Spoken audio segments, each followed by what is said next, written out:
सरकार से लेकर सुप्रीम कोर्ट तक ओवैसी और महमूद मदनी के निशाने पर है। सवाल है मुसलमानों को भड़काने की क्या कोशिश हो रही है। देखिए मदनी से लेकर असदुद्दीन ओवैसी के बवाल का चैप्टर, सुशांत सिन्हा के साथ पूरी खबर और उसका विश्लेषण।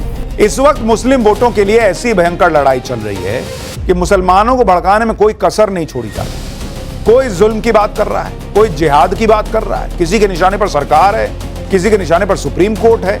सारी लड़ाई इस बात पर आ गई है कि मुसलमान किसके कहने पर किसको वोट करेंगे। ओवैसी ये कहकर बिहार में लालू राहुल का गेम बिगाड़ चुके हैं। अब यूपी में अखिलेश राहुल का गेम बिगाड़ने को कमर कस चुके हैं। उधर ओवैसी के अलावा जमीयत उलमाए हिंद के अध्यक्ष महमूद मदनी भी इस लड़ाई में उतर गए। महमूद मदनी ने तो सीधे सीधे जिहाद की वकालत कर दी। मदनी के बयानों से गजब का हंगामा मचा हुआ है। आप देखिए कि ओवैसी कह रहे हैं कि शरीयत पर हमला बर्दाश्त नहीं है, शरीयत पर हमला हुआ तो उसका जवाब दिया जाएगा।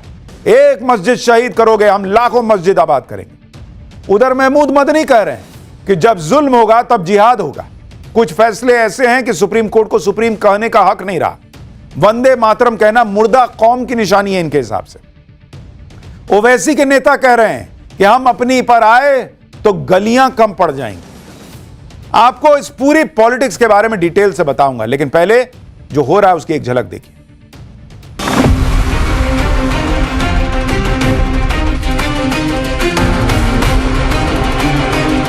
जब जब जुल्म होगा तब तब जिहाद होगा। मैं इसको दोबारा कहता हूं, जब जब जुल्म होगा तब तब जिहाद होगा। मदनी कोई सड़क चलते हुए आदमी नहीं है, बहुत बड़े धार्मिक नेता हैं। उनकी बात को गंभीरता के साथ लेना चाहिए। हम अपनी मस्जिदों को बचाएंगे। तुम एक मस्जिद को शहीद करें मगर हम लाखों मस्जिदों को आबाद करेंगे। मुर्दा कौमें मुश्किलात में मुब्तला नहीं होती, वो तो सरेंडर कर देती है। वो कहेंगे वंदे मातरम पढ़ो तो पढ़ना शुरू कर देंगे। हमारी मस्जिद को शहीद कर दिया गया और कोर्ट का जब फैसला आया तो कोर्ट ने कहा किसी ने शहीद नहीं किया।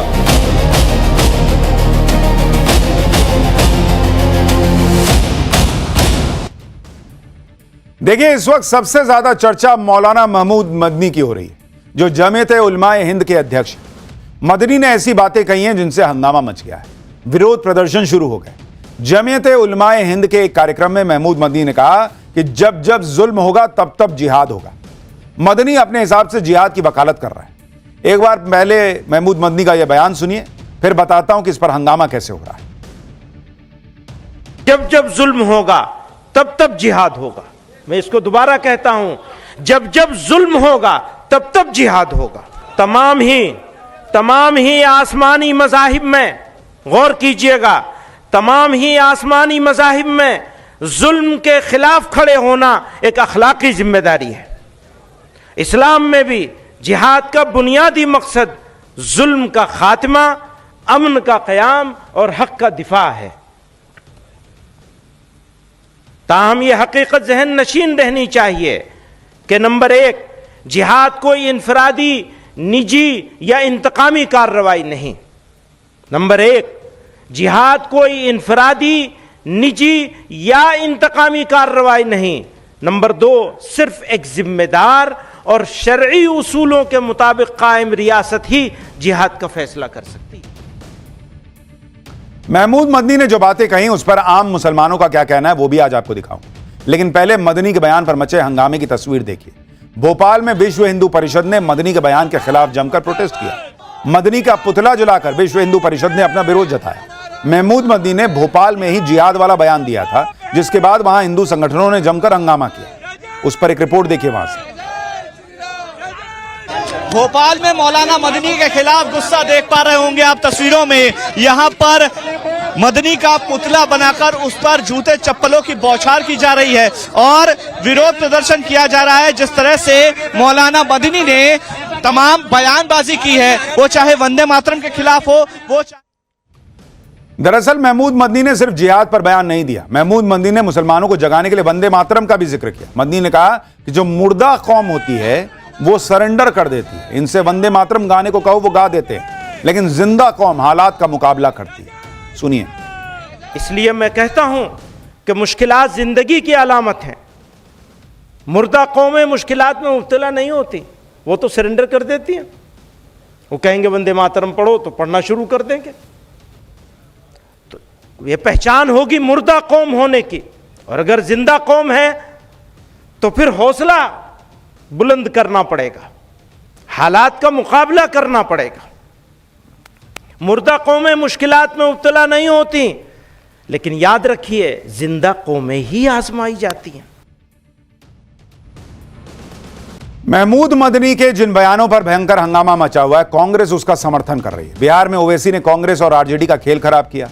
अब कांग्रेस को लग रहा है कि मदनी की बातों का समर्थन करने से मुसलमान का वोट उनको मिल जाएगा, यानी ओवैसी के काउंटर के तौर पर मदनी का समर्थन। इमरान मसूद और पप्पू यादव जैसे नेता क्या कह रहे हैं, सुनिए एक बार। हालात देखिए ना, जो मदनी साहब ने कहा है उसकी गंभीरता को सोचिए कि क्यों उनको ऐसा कहना पड़ रहा है।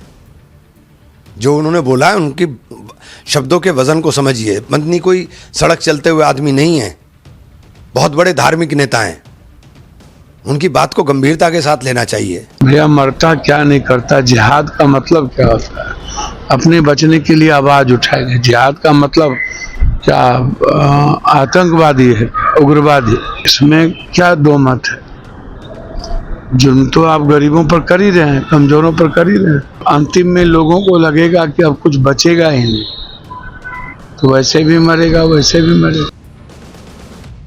अगर महमूद मदनी भड़काऊ बयान दे रहे हैं तो ओवैसी भी पीछे नहीं है। बिहार के बाद ओवैसी की निगाहें अब असम और बंगाल पर है। इसके लिए ओवैसी अभी से मुस्लिम सेंटिमेंट्स को उछालने में लग गए। ओवैसी ने बाबरी मस्जिद का मुद्दा उठाया और कहा कि बाबरी मस्जिद शहीद होगी, लेकिन सुप्रीम कोर्ट ने कहा कि किसी ने उसे शहीद नहीं किया। सुनिए ओवैसी। हमारी मस्जिद को शहीद कर दिया गया और कोर्ट का जब फैसला आया तो कोर्ट ने कहा किसी ने शहीद नहीं किया। सुप्रीम कोर्ट का फैसला आया तो कहा कि आस्था की बुनियाद पर मस्जिद आपको नहीं दी जा सकती। मुल्क की तारीख उठाकर पढ़ लो, जो लोग आज मुसलमानों को गाली देते हैं और वफादारी का सर्टिफिकेट हमसे पूछते हैं, इतना सब हमने सहा और कल भी सहेंगे, मगर वतन से नफरत के मजाहरे नहीं किए।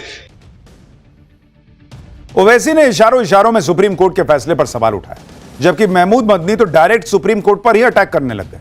मदनी ने कहा कि पिछले कुछ समय से ऐसे फैसले आए हैं जिससे सुप्रीम कोर्ट पर सवाल उठ रहे हैं। अगर सुप्रीम कोर्ट संविधान के दायरे में फैसले नहीं देता तो उसे सुप्रीम कहलाने का अधिकार ही नहीं है।